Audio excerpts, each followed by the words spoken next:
چێشتخانەی خێرخوازی کاک ئەحمەدی شێخ لە مزگەوتی گەورەی شاری سلێمانی لە مانگی ڕەمەزاندا ڕۆژانە خواردنی 3 تا 5,000 کەس ئامادە دەکەن. بەدەر لە مانگی ڕەمەزانیش نیوەڕوان خواردنی 1000 بۆ 1500 کەس دەدرێت.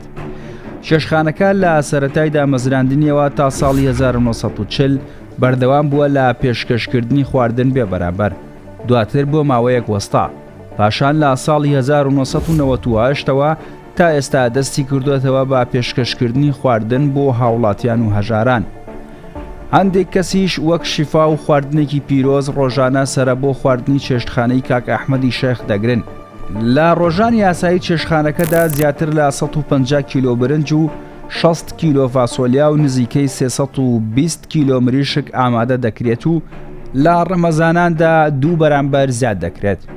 مزگەوتی گەورەی شاری سلێمانی ئێستا لە ژێر کاری نۆژەنکردنەوەدایە، بەڵام چێشتخانەکەی لە کارەکانی خۆی بەردەوامە. مزگەوتەکە لە دوای دروستکردنیەوە لە ساڵی 1964 بۆ یەکەم جار فراوان دەکرێت. ساڵی 1994 جارێکی تر نۆژەن دەکرێتەوە.